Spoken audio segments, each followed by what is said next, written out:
Hi, welcome to part 2 of ECE 141 Lecture 13 on cyclic codes. In the previous part of the lecture, we ended with the algorithm, the steps to develop a systematic cyclic code.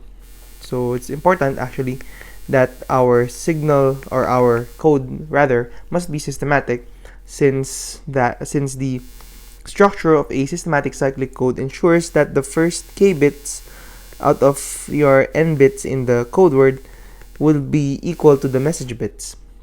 And to generate that, the first step is you multiply your x to the n minus k, okay, to u m of x, to your message polynomial, divide that by g of x, get the remainder r of x, and then you add r of x to x to the n minus k times u m of x plus r of x.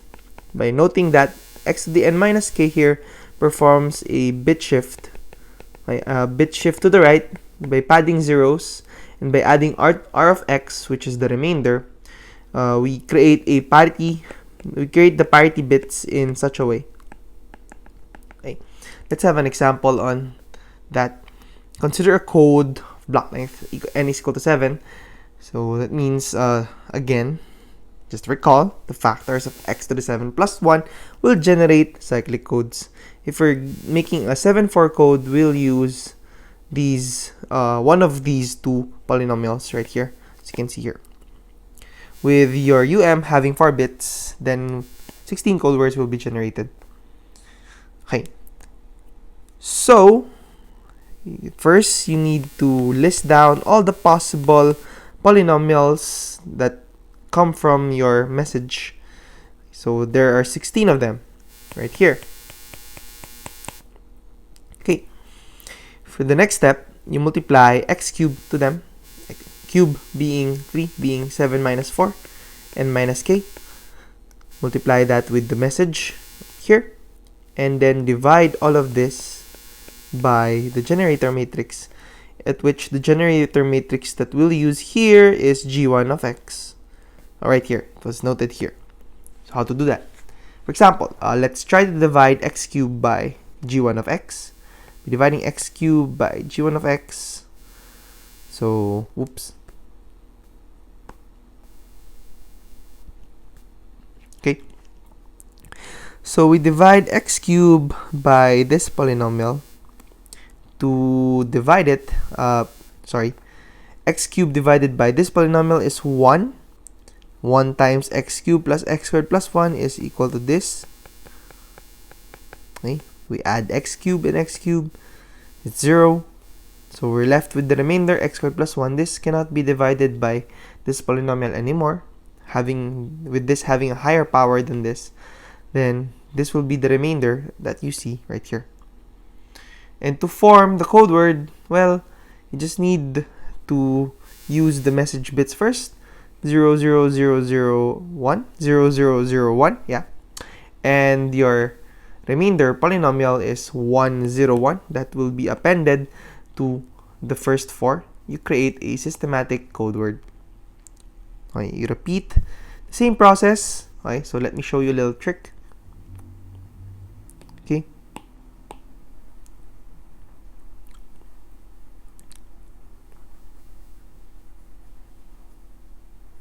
So just a little trick. If you divide x to the 4th by, became black.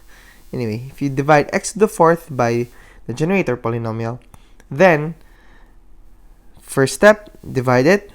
It's x multiplied to this, x to the 4th plus x cubed plus x.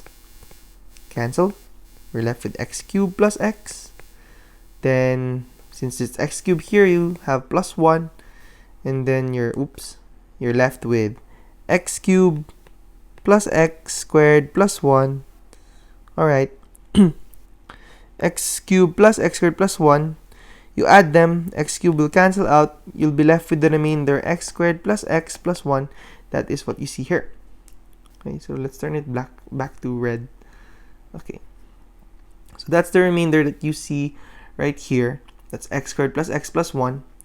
And for x plus 1, as you can see here, which is this plus this, it will result into an x to the fourth plus x cubed. If you add the remainders of the two, you'll be left with x, and that will be the parity matrix here, or the parity bits right here. Okay, so as you know, if your code is systematic, and you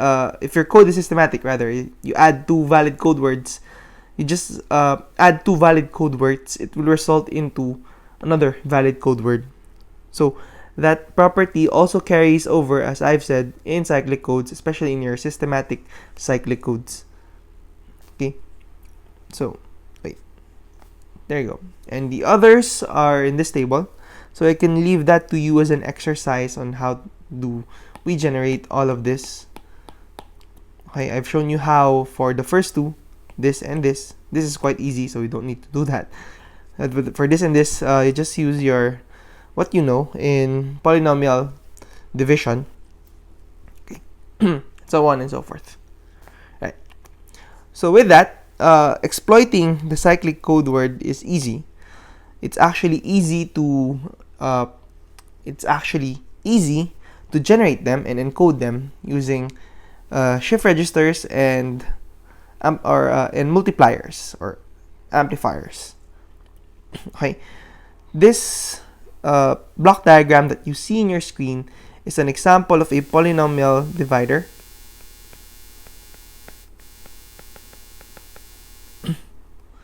Okay, so polynomial division can be done by using shift registers and amplifiers.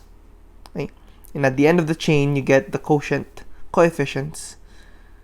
Right. So that's just the details here. By using this, the cyclic code encoding becomes easier using shift registers. So for example, let's say some generic polynomial, not in the Galois field 2. So the polynomials that you know. Okay.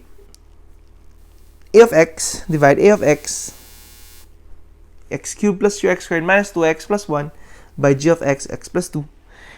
The equivalent diagram is shown here. Okay. So, as you can see, we have input a0. a0 would correspond to the coefficients of a of x in order from the most significant bit first to the least significant bit. So the first bit fed here is 1. Okay, and the next bit, the next digit rather, then 3, then -2, then +1. So they will be fed here. Okay, so let's say the initialization of z to the -1 is 0. That's why a1 here is 0. Quotient initially is 0, and the one that is fed here will be the sum of a0 and what is the value of right here, since it's q times -2, 0. What will be the value of b? It's equal to 1. Okay, so the next time index, when we trigger the shift register by a clock, the next bit will be fed, and the value of the shift register will now be equal to 1, right here. That means the value of the quotient q is equal to 1 times 1, so it's a1 times 1, so that's equal to 1, and the value of b will be 3 plus, so that would, this will be 3 plus -2, which is the amplification factor here, times q, which is 1, is equal to 1 right here. And you repeat the process, you'll be left with these coefficients at the end when you have already fed everything. You have fed every coefficient of the polynomial in your encoder, and the quotient is equal to -4 with a remainder 9. Okay, so the quotient is, not -4, I apologize for that. It's actually 1, 1, -4. So that's 1, 1, -4, and the remainder is equal to 9, as you see here.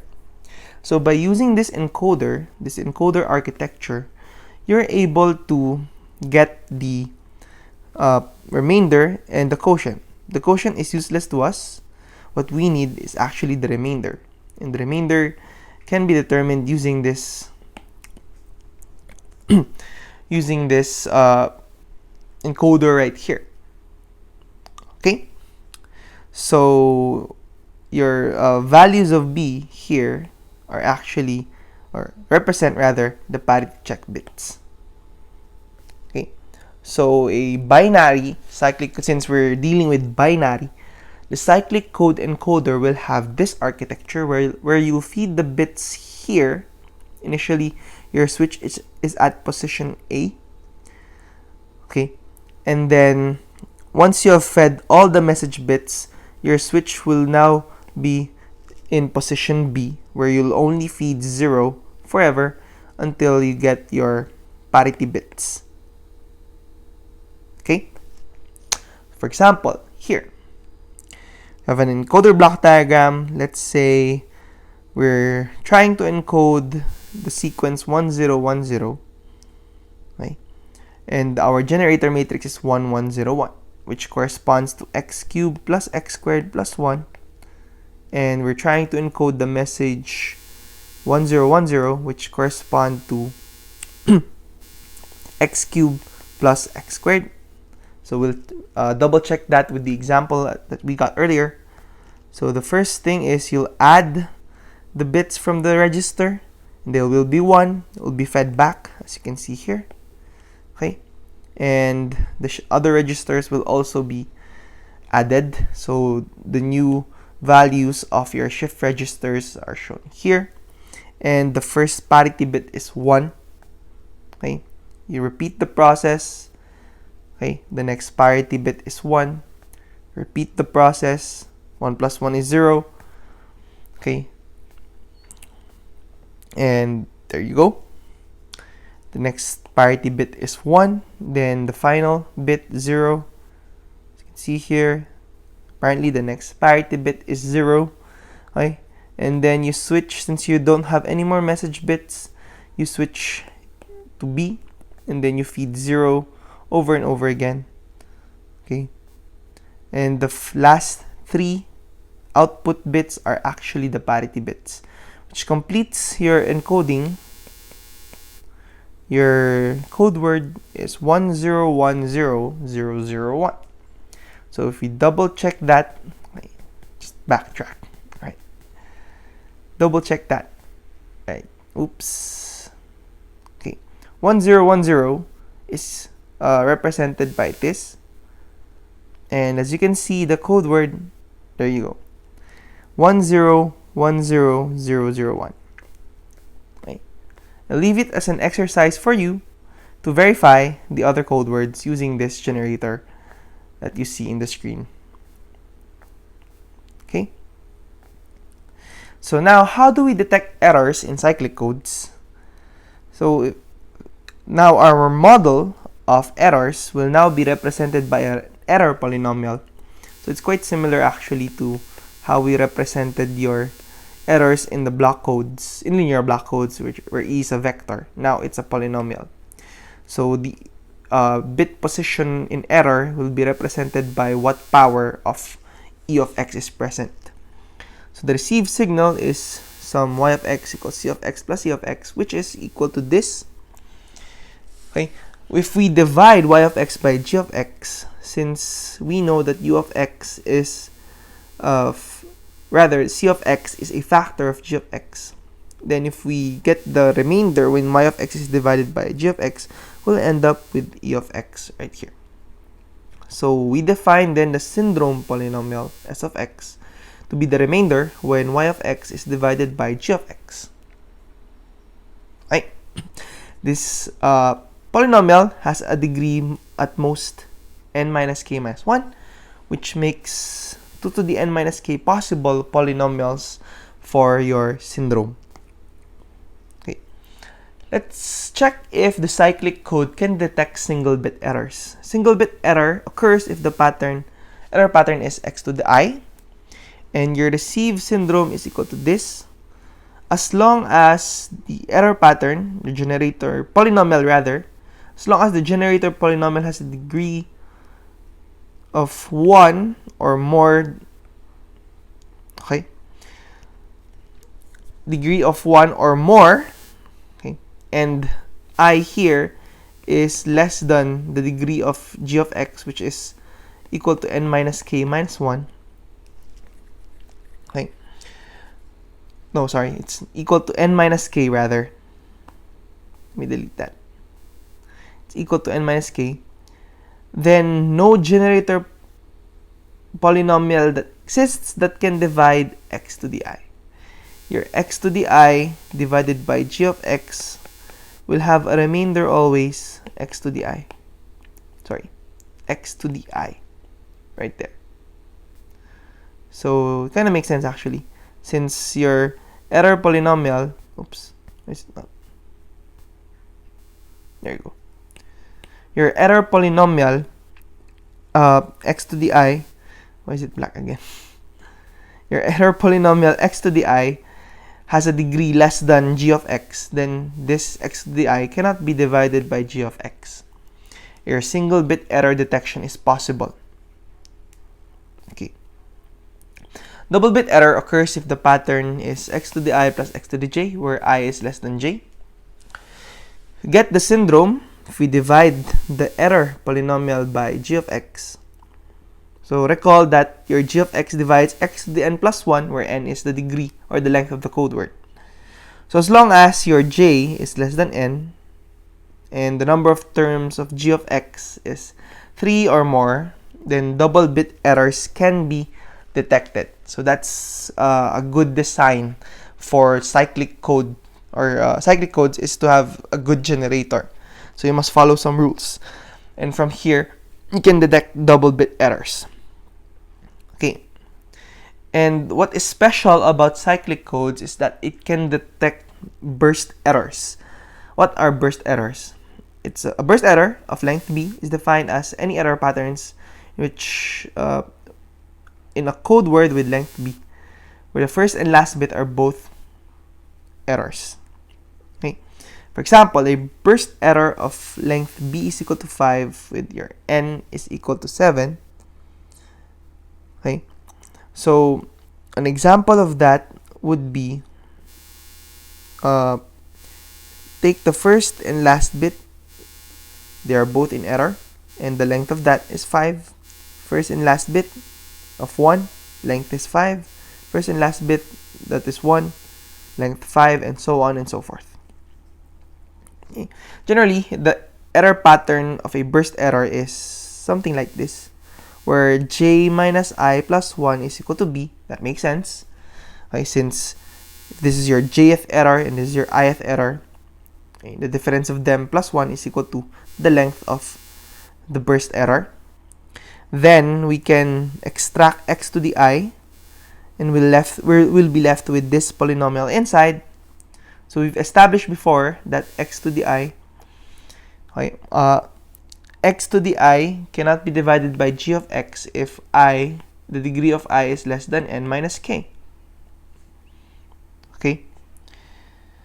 So if g of x, as you know, has a degree n minus k, x to the I and x to the b minus 1 are not divisible by g of x provided that I is less than n minus k and b minus 1 is less than n minus k. So a special property of your cyclic codes is that it can detect burst errors. It can detect consecutive errors. And this is what is actually valuable in using cyclic codes. And it's widely used, cyclic codes are widely used in satellite communications, especially in deep space. Especially in deep space communications, where SNR is limited, or the power to transmit the signal back to Earth is limited. A special powerful code that is used is the Reed-Solomon code. Okay. Another one is BCH, or I forgot the actual names. There are 3 of them: Bose, Chaudhary, and I forgot the H. I apologize. I think it's No, it's not Hamming, but I think it's a BCH code is also a powerful form of cyclic codes. That won't be tackled in this course, so don't worry about that. So now let's look at the error correction capability of the cyclic code. The error pattern is selected if the weight of the difference between s of x and e of x modulo g of x. So you will estimate e of x, okay, since your syndrome is a function of the error pattern only. So e of x can be estimated from the syndrome. If you get the syndrome, choose e of x such that choose the e of x that will be very close to s of x. Once you have estimated the error pattern, then you just need to add your y of x to that e of x. Okay. And how to implement that? Then decoding it is actually easy. You'll just need to use the same circuit that you used earlier, okay, and determine the remainder right here. Okay, so instead of getting the parity bits, now you're getting the syndrome bits. Okay, so that is one of the useful things of cyclic codes. Okay, so that's the end of that slideshow. Just to summarize, what is the advantage of cyclic codes over linear block codes? Cyclic shift property, okay, ability to detect burst errors, easy to implement. All of this are the main advantage of cyclic codes over linear block codes. Is that it's more powerful and it's easier to implement. Okay, so it's actually still widely used, and even in our networks, okay, our computer networks, cyclic codes are used widely over linear block codes. Right, so that is the end of this lecture. If you have any questions, do not hesitate to leave a comment in the comment section below. Thank you for listening. I'll see you next meeting.